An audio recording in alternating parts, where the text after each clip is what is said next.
Welcome back to the second video about capacitive liquid level sensors. In the first video, we talked about how such sensors, the sensors themselves, are constructed. They are basically just capacitors. Card here, link in the description.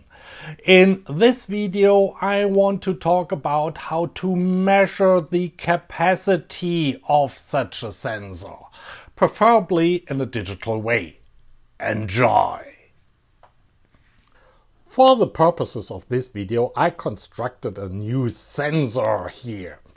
And in its core, it's basically just, part of a wooden broomstick. And I have two copper plates wrapped around it, only 100 or almost 180 degrees each, with gaps on each side. So the copper plates are isolated from each other and form a capacitor. I also soldered on two leads so I can easily connect that thing, and the whole thing on the outside is isolated by some heat shrink tubing.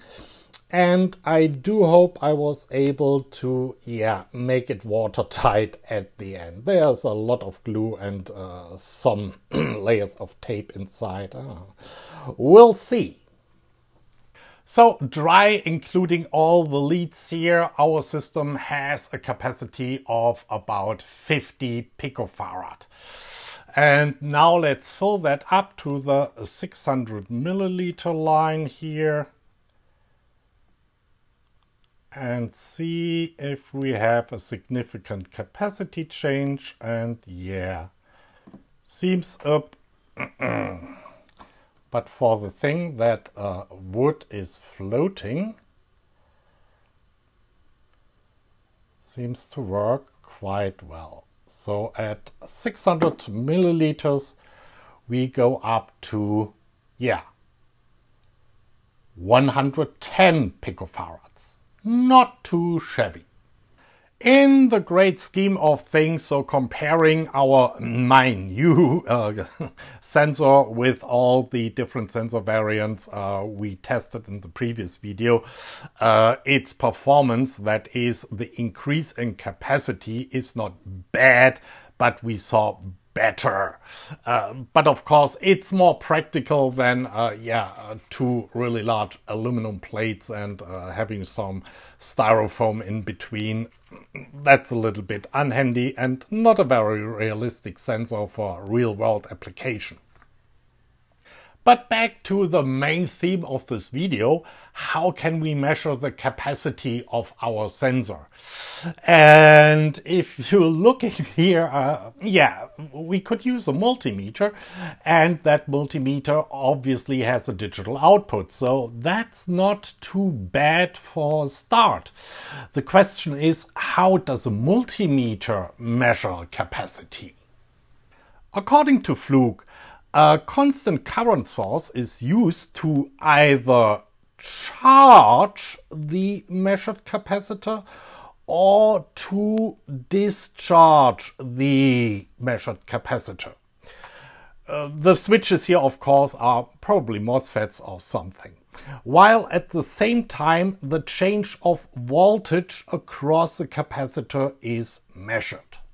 Now we have these two basic formulas here. For once, the voltage across the capacitor is equal to the charge we put into the capacitor over its capacity. And charge is, of course, equal to current, assuming that's a constant current, times the time the current is flowing. And if we put that formula into that formula and replace the Q, the charge, we get that our voltage across the capacitor is equal to the constant current times the time the current is flowing over the capacity of the capacitor. And if we exchange the voltage with the capacity, so multiply by capacity and divide by the voltage, we get the capacity is equal the constant current times time over the voltage, or more correct, the capacity is equal to the constant current times the time the current is flowing over the change of the voltage. So, relatively simple math, but a quite complicated circuit. But is that really the way a multimeter, or at least a Fluke multimeter, is measuring the capacity? We only have Fluke's word for it. Besides, I have a Brymen multimeter. To find out how my Brymen works or measures capacity, I simply hooked up here my probe, and looped them into my measurement leads here to my little capacitor or liquid sensor. And that's quite an interesting picture. Let's zoom in. Okay, let me stop the capturing for a second so we get a clearer picture. If that would be a constant current charge, this is the voltage across our capacitor. So if that would be constant current, that should be just a perfect triangle wave. But you can see it's not perfect. It looks more like a usual RC charge discharge curve. Please note also that the delta V here is 50 millivolts per division, so we have a total delta V of 500 millivolts, and we have 20 microseconds. So this is then 20, 40, 60, 80, so 100 microseconds. That's quite a high frequency. To be exact about it, 10 kilohertz. Okay, let's go back in run mode and I will fill up my little tank with water just to see what changes.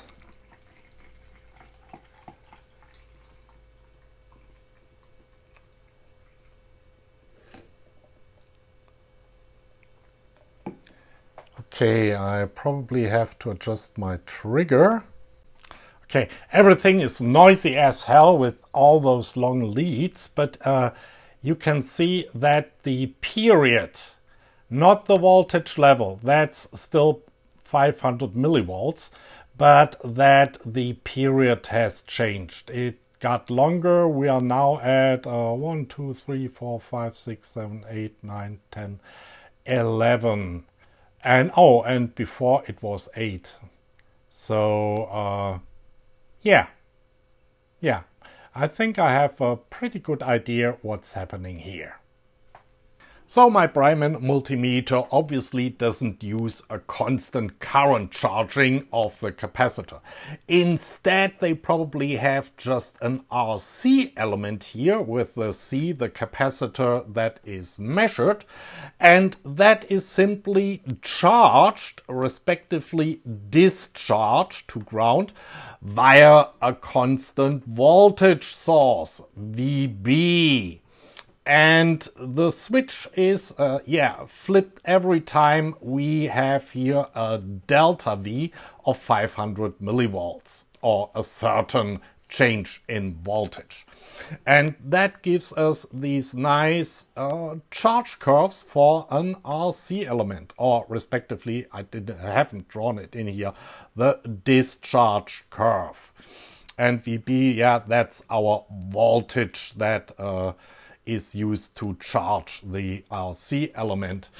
And what we've probably seen, do I have another color available? Only red.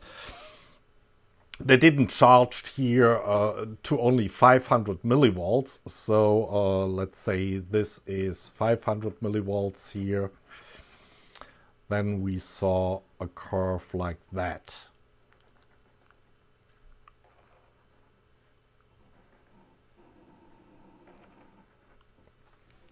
So, And the math for that curve, you know that also from electronics textbooks, is that the voltage across the capacitor over time is equal to VB, that is the voltage you're charging to, or traditionally called V battery, times 1 minus E to the power of minus T over RC. And RC is, of course, tau. That is the time constant of your RC element.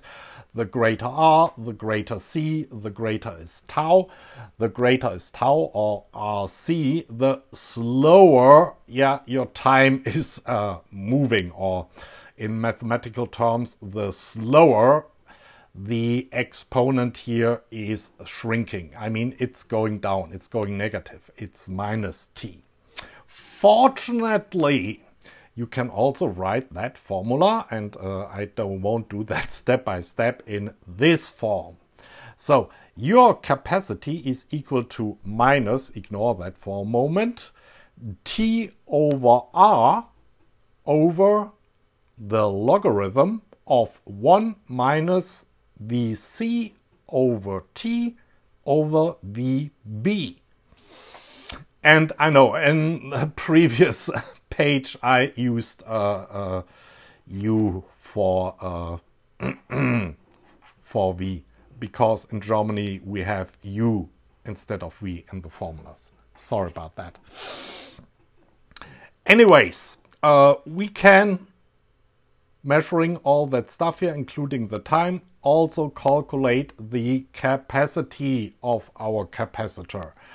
That's great. The difference between the Fluke method, if that really is a Fluke method, is that the circuit is much simpler. You don't need a constant current source, and switching is also much simpler. However, the math is, of course, more complicated. But, well, if you have a microcontroller, you can do math, and that's certainly cheaper and easier to build than this circuit here. Let's try to visualize that a little bit better. The multimeter is gone for now. I've added a 1 mega ohm resistor to the mix and a function generator. It's basically still the same circuit, charging and discharging our capacitor here. But now the charging and discharging is done by our function generator, which puts out a square wave through a 1 mega ohm resistor. And with the oscilloscope, I'm not only measuring on one channel the voltage across the capacitor, but also the output from the function generator. That way I can trigger the thing a little bit more easily.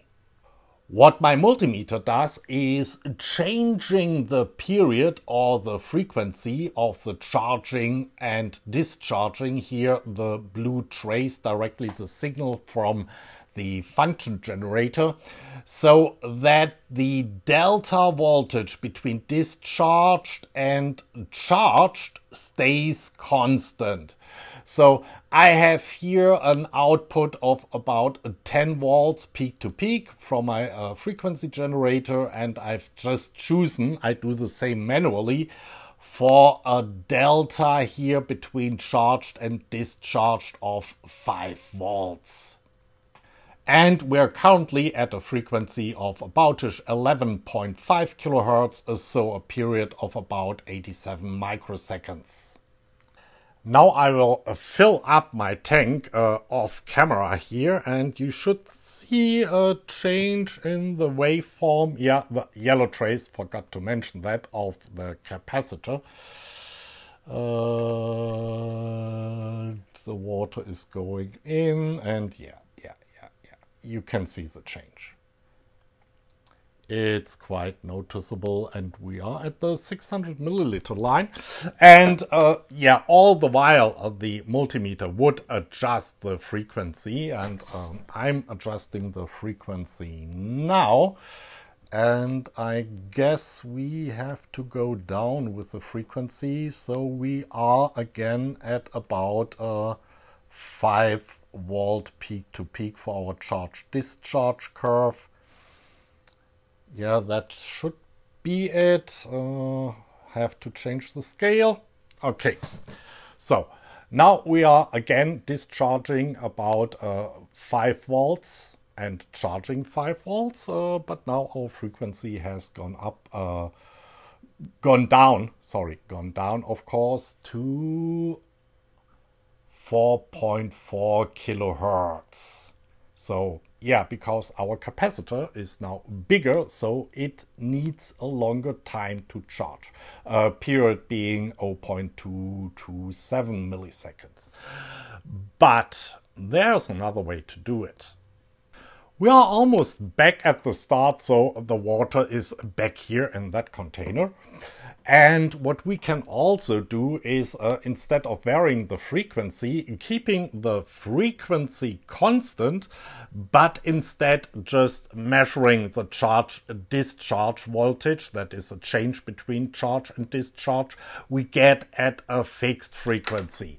That would work obviously too, and I'm filling up my tank again with our capacitive sensor in between, and yeah, simply the voltage would drop.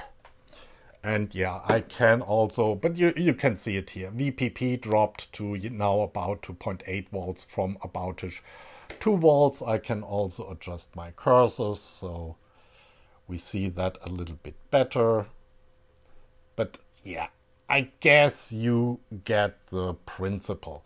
There are a lot of ways to skin that cat. And in fact, there's a third way. We could choose our frequency or period of our charge-discharge cycle so long that our capacitor is completely charged in every case and is completely discharged in every case. And then we just measure the time it takes for the capacitor to reach a certain voltage. Or we measure the voltage the capacitor reaches after a certain time. And again, we are currently dry. Water is here. And I'm filling the tank again.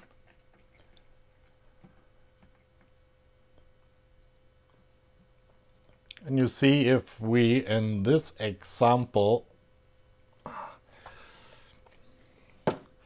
keep the the voltage constant at which we trigger, and now we can measure another time we need to charge that capacitor to exactly that voltage.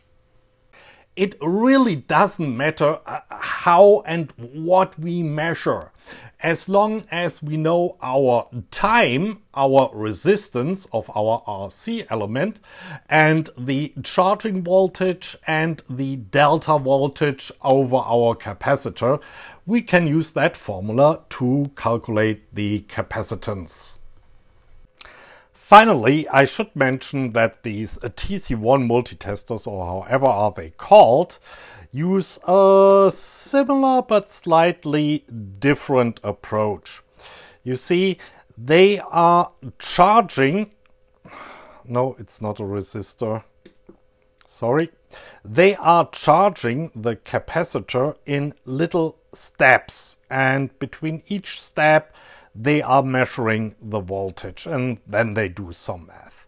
Okay, after several trials, it recognized my 100 nanofarad capacitor here. Okay, so they work a little bit different, but I put a link to the original code, which was not Chinese, into the description of the video.